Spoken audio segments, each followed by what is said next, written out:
जय श्री कृष्णा, राधे राधे। हमारे चैनल ओम ज्ञान सागर में आप सभी का बहुत बहुत स्वागत है। आज मैं आप सभी के लिए लेकर आई हूँ भगवान श्री कृष्ण की छठी कब है और क्यों मनाते हैं और क्या है लड्डू गोपाल की कथा। इस कथा को सुनने से भगवान प्रसन्न होते हैं और आशीर्वाद देते हैं। इसी के बारे में आज आप सभी को बताएंगे। वीडियो पसंद आए तो लाइक व शेयर ज़रूर करें, सब्सक्राइब करें। अगर आप लोग नए हैं तो ज़रूर सब्सक्राइब करें। प्लीज़ वीडियो को लाइक और सभी परिवार दोस्तों के साथ ज़्यादा से ज़्यादा शेयर करें। हाँ, बेल आइकन को दबाना ना भूलें ताकि सबसे पहले वीडियो आप सभी के पास पहुँचे, आप सभी सुन सके, जान सके और सभी परिवार दोस्तों के साथ ज़्यादा से ज़्यादा शेयर कर सके। तो चलिए जानते हैं तो भगवान श्री कृष्ण की जन्माष्टमी कब और क्यों मनाई जाती है और कैसे मनाते हैं और क्या भगवान श्री कृष्ण की कथा है, इन सभी के बारे में बताएंगे। मैं हूँ रीना शर्मा। आज आप सभी के लिए भगवान श्री कृष्ण की छठी कैसे मनाते हैं इसके बारे में सभी जानकारियाँ बताऊंगी। हमारे चैनल ओम ज्ञान सागर की ओर से आप सभी को भगवान श्री कृष्ण की छठी की हार्दिक शुभकामनाएं। भगवान आप सभी की हर मनोकामना पूरी करे। तो ज़्यादा वक्त न लेते हुए वीडियो शुरू करते हैं। कन्हैया जन्म यानी कि जन्माष्टमी के 6 दिन बाद छठी मनाई जाती है। सुबह स्नान आदि करने के बाद स्वस्थ वस्त्र पहने और इस दिन सबसे पहले कान्हा को सुबह के समय पंचामृत से स्नान कराए। इसके लिए आप दूध, घी, शहद और गंगा जल को मिलाकर पंचामृत बनाए, इससे कान्हा को स्नान कराए। इसके बाद शंख में गंगा जल डालकर कान्हा को फिर से स्नान कराए। इसके बाद भगवान श्री कृष्ण को पीले रंग के वस्त्र पहनाए और उनका श्रृंगार करें और मिश्री मक्खन का भोग लगाए। इसके बाद कन्हैया का नामकरण करें। माधव, कृष्ण, नंदलाला, देवकी नंदन और लड्डू गोपाल सहित कान्हा के जितने भी नाम हैं उनमें से कोई भी एक नाम चुन ले और उसी नाम से उन्हें पुकारे। उसके बाद कन्हैया के चरणों में घर की चाबी सौंप दे। इसके बाद लड्डू गोपाल की कथा सुने, पढ़े। ऐसा करने से कन्हैया की कृपा हमेशा बनी रहती है। माना जाता है कि ये कथा छठी के दिन पढ़ने से भगवान श्री कृष्ण का आशीर्वाद मिलता है और सभी मनोकामना पूरी होती है और घर में सुख समृद्धि और धन वैभव की वृद्धि होती है। छठी के दिन कढ़ी चावल जरूर बनाना चाहिए, शुभ माना जाता है और भगवान श्री कृष्ण के भोग लगाए अच्छा माना जाता है। भोग जरूर लगाना चाहिए, शुभ फल मिलता है। तो चलिए जानते हैं भगवान श्री कृष्ण की पौराणिक कथा। कथा के अनुसार भगवान श्री कृष्ण के परम भक्त कुंभन दास थे। उनका एक बेटा था रघुनंदन। कुंभन दास के पास भगवान श्री कृष्ण का एक चित्र था जिसमें वह बांसुरी बजा रहे थे। कुंभन दास हमेशा उनकी पूजा में लीन रहते थे। वह अपने प्रभु को कभी भी कहीं छोड़कर नहीं जाते थे।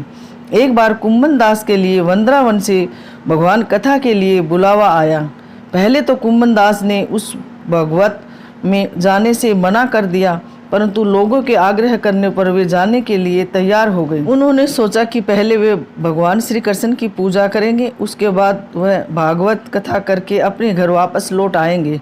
इस तरह से उनकी पूजा का नियम भी नहीं टूटेगा।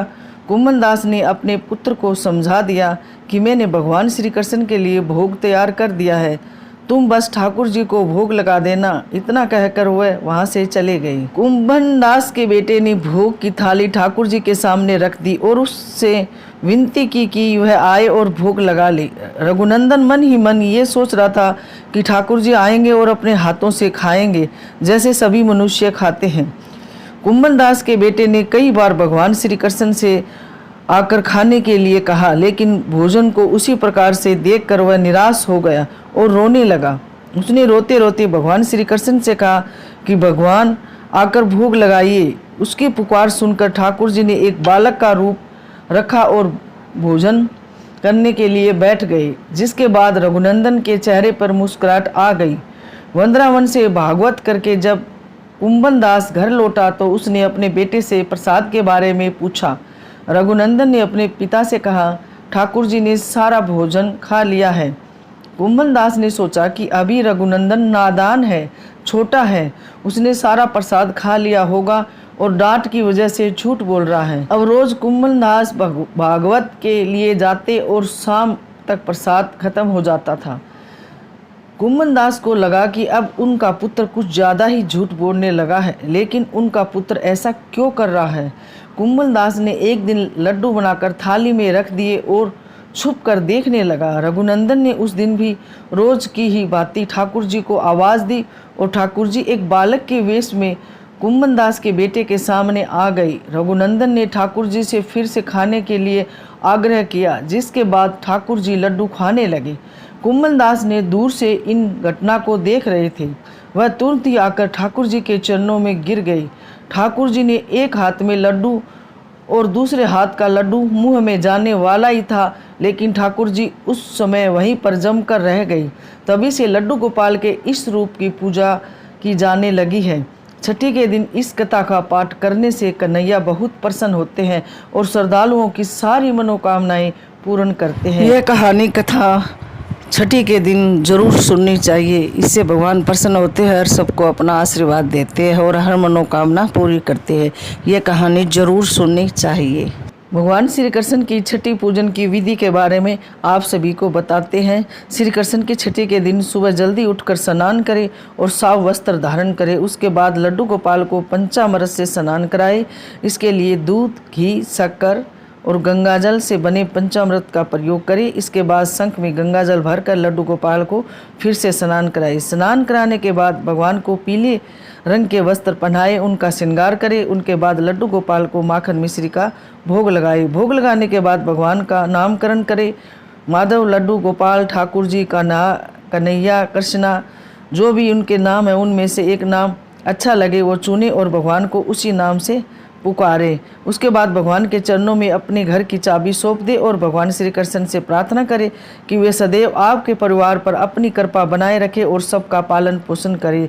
इसके बाद लड्डू गोपाल की कथा पढ़े, सुने और सुनाए। इस दिन अपने घर में कढ़ी चावल अवश्य बनाए, ये शुभ माना जाता है। और उसे कान्हा को भोग लगाकर खुद प्रसाद के रूप में ग्रहण करे, बांटे। छठी के दिन बच्चों के नाम रखने की मान्यता मानी जाती है। बात करते हैं छठी क्यों मनाई जाती है। हिंदू धर्म में बालक के जन्म के 6वें दिन षष्ठी देवी की पूजा की जाती है। छठी के दिन बच्चों की षष्ठी देवी की पूजा करने से बच्चा स्वस्थ रहता है और उनके जीवन में कभी कोई संकट नहीं आता। इसलिए हर बच्चे के जन्म के 6वें दिन षष्ठी देवी का पूजन किया जाता है और छठी के रूप में मनाया जाता है। बच्चे की स्वस्थ रक्षा की कामना की जाती है माँ षष्ठी देवी से। ऐसा भी माना जाता है कि छठी के दिन माँ षष्ठी देवी बच्चे का भाग्य लिखने के लिए आती है, भाग्य लिखती है और उनको अपना आशीर्वाद देती है। हिंदू धर्म में बच्चे के जन्म के 6 दिन बाद छठियार मनाई जाती है। इसी तरह कृष्ण जन्माष्टमी के 6 दिन बाद भी छठी मनाई जाती है और इस दिन भी भगवान बांके बिहारी का विधि विधान से पूजन किया जाता है। इस बार कृष्ण जी की छठी 24 अगस्त 2022 को मनाई जाएगी। ये थी जानकारी भगवान श्री कृष्ण की छठी कब और कैसे मनाई जाती है और क्या करना चाहिए, कथा आदि सभी जानकारी हमने आज इस वीडियो में बताई है। वीडियो अंत तक जरूर देखें और हाँ, हमारे चैनल ओम ज्ञान सागर को सब्सक्राइब जरूर करें। वीडियो को लाइक और सभी परिवार दोस्तों के साथ ज़्यादा से ज़्यादा शेयर करें। बेल आइकन को दबाना ना भूलें ताकि सबसे पहले वीडियो आप सभी के पास पहुँचे, आप सभी सुन सके, जान सके और अपने दोस्तों रिश्तेदारों के साथ ज़्यादा से ज़्यादा शेयर कर सके। तो मिलते हैं ऐसी एक और नई जानकारी के साथ। जब तक आप लोग स्वस्थ रहे, मस्त रहे, खुश रहे, तरक्की करे, उन्नति करे। भगवान आप सभी की हर मनोकामना पूरी करे। जय श्री कृष्णा। राधे राधे। धन्यवाद।